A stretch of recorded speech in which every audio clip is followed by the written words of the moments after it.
Hello friends, good morning. हर वक्त की तरह इस बार भी अब हमारे कुछ दिनों के बाद रेगुलर टेस्ट आ रही है, जिनका टाइम टेबल आपको ये 1-2 दिन में मिल जाएगा। बराबर। अब इनमें हमें जो लेसन है वो दिवाली के बाद जितने भी दिन हमने जितने लेसन समझे हैं उतना ही होगा। हमने 2 लेसन समझे हैं, है ना। लेसन नंबर पहला और लेसन नंबर दूसरा।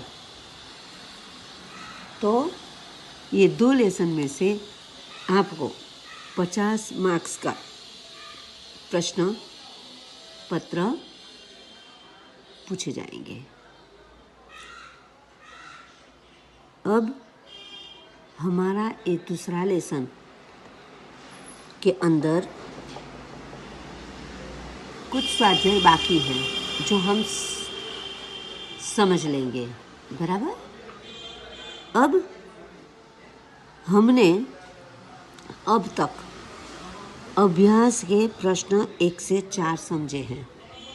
5वां प्रश्न है, उदाहरण के अनुसार लिंग परिवर्तन कीजिए। लिंग परिवर्तन यानी जिन्हें अंग्रेजी में आप जेंडर कहते हो। बराबर। स्त्रीलिंग और पुल्लिंग। ओके, तो वो आपको करना है। परिवर्तन यानी कि बदलना है। तो यहाँ उदाहरण है पुत्र, तो उसका लिंग परिवर्तन किया पुत्री। सिर्फ एक ही मात्रा लगाने से लिंग परिवर्तन हो जाता है। बराबर। उसी तरह से मेढक, मेढकी, तरुण, तरुणी, कुमार, कुमारी, देव, देवी, हिरण, हिरणी। बराबर, समझ गए। यहाँ ये जो सभी शब्द हैं उन शब्द के पीछे एक ही मात्रा लगाने से आपका लिंग परिवर्तन हो जाता है। बराबर। तो सभी शब्द ऐसे नहीं होते हैं, ऐसे कुछ शब्द ही ऐसे हैं जो आपको शब्द ध्यान में रखने हैं। तो एक ही मात्रा लगाओ और लिंग परिवर्तन कर दो। बराबर। अब आगे क्या है, अब दूसरा उदाहरण है। उदाहरण में है सांप, सांपीन। क्या है, सांप। तो ई न लगाने से, शब्द के अंत में ई न लगाने से लिंग परिवर्तन हो जाता है। अब उसके दूसरे शब्द देखते हैं। कुम्हार, तो इसमें इन लगाओ, कुम्हारिन हो गया। नाग, नागिन, बाघ, बाघिन, धोबी, धोबिन। देखो यहाँ ब के साथ ई की मात्रा तो है ही, पर वो जो बड़ी ई की मात्रा थी वो छोटी ई की मात्रा हो जाएगी और फिर बाद में न होगा, तो धोबिन।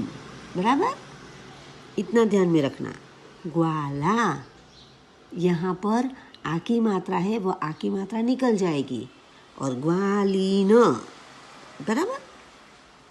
तो पहले हमने देखा कि शब्द के अंत में ई की मात्रा लगाने से लिंग परिवर्तन होता है। उसी तरह से यहाँ पर ऐसे कुछ शब्द हैं जिनमें शब्द के अंत में इन लगाने से लिंग परिवर्तन हो जाता है। अब क्या है, दूसरा उदाहरण देखते हैं। मोर, मोरनी। देखो मोर, मोर, तो नी लगाने से यहाँ पर लिंग परिवर्तन हो गया। तो ऐसे कुछ शब्द हैं।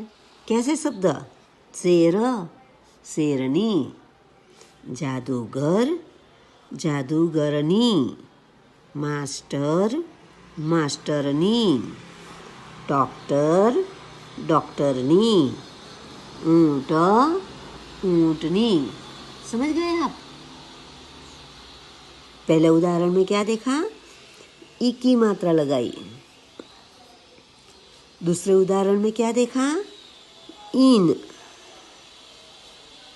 और तीसरे उदाहरण में क्या देखा हमने? नी। लगाने से लिंग परिवर्तन हो जाता है। बराबर? आप समझ गए होंगे, है ना? तो इस तरह से लिंग परिवर्तन हमने शब्दों का किया। अब आगे हमारा दूसरा प्रश्न क्या है? तो प्रश्न 6 में कहते हैं कि प्रश्न 5 में जिन शब्दों के लिंग परिवर्तन किए हैं उनका वाक्य में प्रयोग कीजिए। यानी कि हमने ई लगाई, इन लगाया और नी लगाई कर हमने जो लिंग परिवर्तन किया उन सभी शब्दों का आपको वाक्य में प्रयोग करना है। बराबर? जैसे उदाहरण दिया है यहाँ पर, हिरण हिरनी। तो क्या कहे? हिरण दौड़ रहा है, हिरनी दौड़ रही है। हो गया वाक्य। अब दूसरा उदाहरण दिया है, पुत्र पुत्री। तो राहुल राजीव गांधी के पुत्र है, राहुल राजीव गांधी के पुत्र है। इंदिरा जी जवाहरलाल जी की पुत्री थी। देखो, थी, इंदिरा अभी नहीं है तो इंदिरा जी नहीं है इसीलिए थी लिखा, पर राहुल गांधी है ना इसीलिए है लिखा। उसी तरह से आप अपने शब्दों में वाक्य बना सकते हो।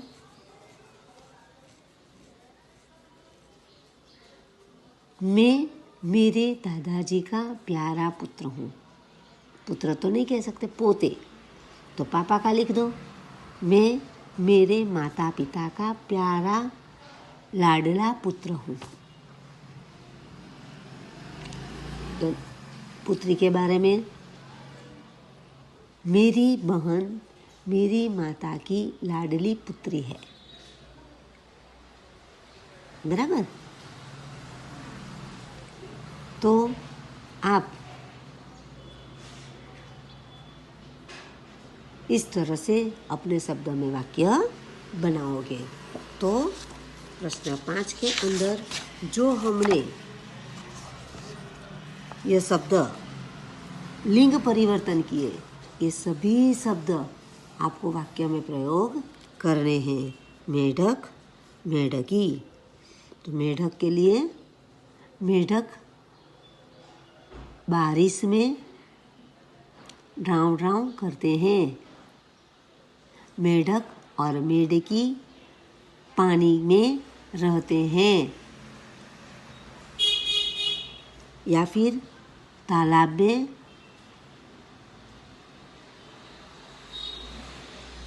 वह कभी कभी बाहर आते हैं। लिख सकते हो। तरुण तरुणी।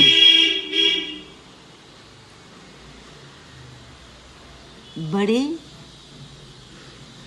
बच्चे तरुण कहलाते हैं। बड़ी बच्ची तरुणी कहलाती है। बराबर? उसी तरह से यहाँ पर और भी बहुत से, धोबी धोबिन। तो धोबी कपड़े धोने का कार्य करता है। धोबिन धोबी को मदद रूप बनती है ना? आप अपने शब्द में वाक्य बनाओगे।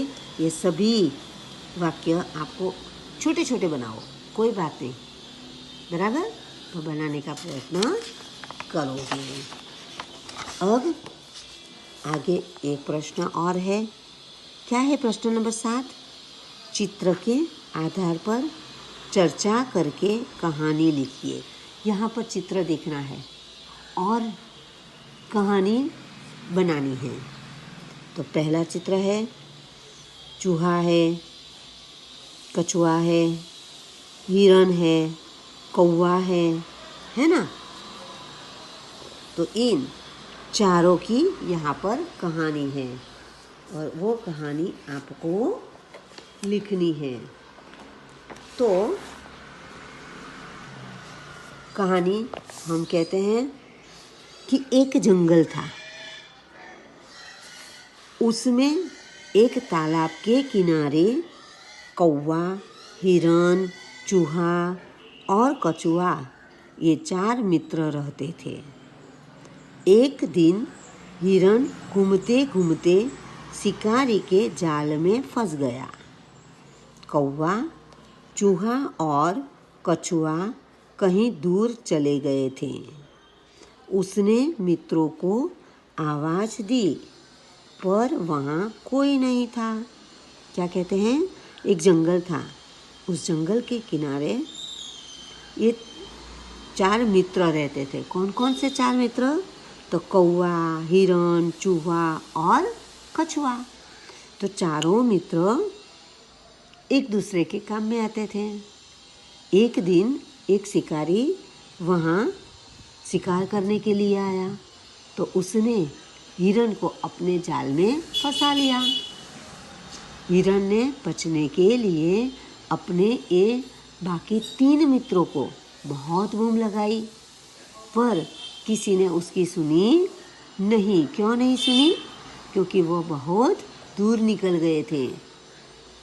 सब अपने घर से सुबह होते ही निकल जाते हैं ना खाना ढूंढने के लिए, तो ये भी निकल गए थे और इसीलिए हिरण की बूम किसी ने सुनी नहीं।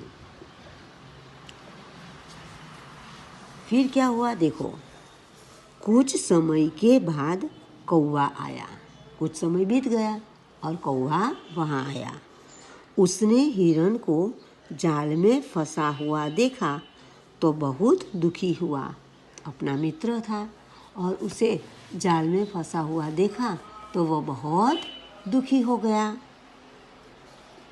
उसने हिरण से कहा, मित्र चिंता ना करो, मैं अभी तुम्हें जाल से मुक्त करता हूँ।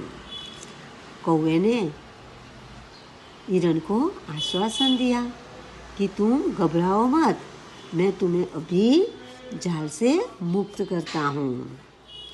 वह उड़ता हुआ चूहे के पास पहुँचा और बोला, चूहा भाई जल्दी चलो।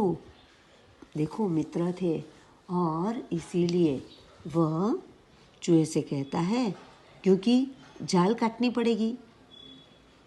तो जाल कौन काटता है? चूहा काटता है।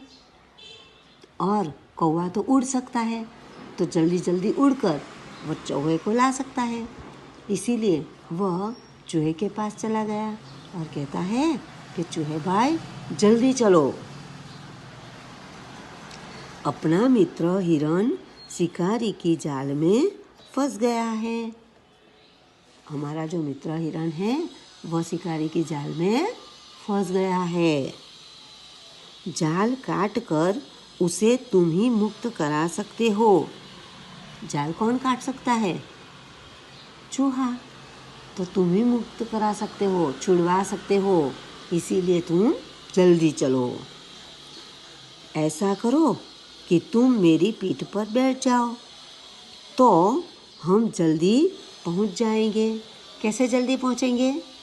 कौवा उड़ सकता है और उड़ता है, इसीलिए वह जो चूहा उसके पीठ पर बैठ जाए तो वह जल्दी पहुंच सकता है। बराबर? कछुए ने कहा, कौवा ठीक कहता है। यानी कि कछुए ने मन से मन कहा कि कौवा ठीक कहता है, यानी कि उसकी पीठ पर बैठ जाना चाहिए। तुम दोनों जल्दी जाओ, मैं भी बाद में कछुए ने कहा। कौवे ने चूहे से कहा था तो ये बात कछुआ भी वहाँ था, इसीलिए कछुआ ने कहा कि हाँ ये बात सही है और इसीलिए वह चूहे को भी कहता है कि हाँ हाँ तुम लोग जल्दी पहुँचो, मैं अभी आता हूँ, मैं भी बाद में आता हूँ। वैसे भी कछुआ तो थोड़ा सा धीरे धीरे चलता है ना, और इसीलिए वो कहता है कि मैं पीछे आता हूँ, आप लोग जल्दी से पहुँच जाओ। अब आगे क्या है, तो कौवा चूहे को अपनी पीठ पर बिठाकर ले आया। अब चूहे को कौवा ले आता है। चूहे ने धीरे धीरे जाल काट डाली। चूहे तो हमारे घर की चीज़ भी काट डालता है ना, तो ये तो जाल है, उसने जल्दी से काट डाली। कौवे ने दूर से शिकारी को आते हुए देखा। कौवे ने दूर से शिकारी को आते हुए देख लिया। उसने हिरण को सावधान किया और उसने हिरण को सावधान कर दिया। कैसे?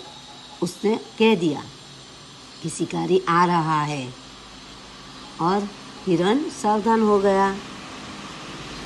हिरण जाल से निकलकर भागा। यहाँ चूहे ने जो जाल काटी थी, तो उस जाल में से हिरण जल्दी से बाहर निकल गया और बाजू की झाड़ी में चला गया। चूहा पास की झाड़ी में छिप गया। चूहा है वो तो किसी के हाथ आता ही नहीं है, और वह पास की झाड़ी में छिप गया। हिरण भी जंगल के अंदर चला गया। तब तक कछुआ वहाँ पहुँच चुका था, और तब ये कछुआ भी धीरे धीरे धीरे चलता हुआ वहाँ आ पहुँचता है। शिकारी के पास थैली थी। शिकारी के पास एक थैली थी। थैली को क्या करना होगा? देखो, तो हिरण को न पाकर गुस्से में उसने कछुए को पकड़कर थैली में ले जाना चाहा। कुछ न कुछ तो चाहिए ही, हिरण को पकड़ना था। हिरण चला गया तो ये कछुआ दिखाई देता है, इसीलिए कछुए को पकड़ने चला जाता है, यानी कि वह पकड़ने की तैयारी करता है। लेकिन तब तक कछुआ तालाब में सरक गया, और जैसे ही शिकारी कछुए को लेने के लिए आगे बढ़ता है, तो कछुआ भी पानी के अंदर सरक जाता है। शिकारी हाथ मलता रह गया। हाथ मलता रह गया यानी देखता ही रह गया, उसके हाथ कुछ न लगा। इस तरह कौवा, हिरण, चूहा और कछुआ चारों ने मित्रता निभाई, है ना। इसे कहते हैं सच्ची मित्रता। क्या कहते हैं? सच्ची मित्रता, या फिर सच्चे मित्र। जो हम एक दूसरे के अच्छे मित्र हो, सच्चे मित्र हो, तो कभी भी किसी को भी मुश्किल में देखना नहीं चाहिए, और हमें उनकी मदद करनी चाहिए। बराबर? ये कहानी याद रह गई आपको? तो आपको ये कहानी निबंध विभाग में पीछे लिखनी है। बराबर? तो शीर्षक लिखकर फिर कहानी लेखन लिखो, और आप कहानी लिख लोगे। ओके? अच्छे अक्षर से, सही मात्रा से आप लिखोगे। और परीक्षा आ रही है, इसीलिए ध्यान से लिखो, जो आपको परीक्षा में काम आए। ओके? Thank you.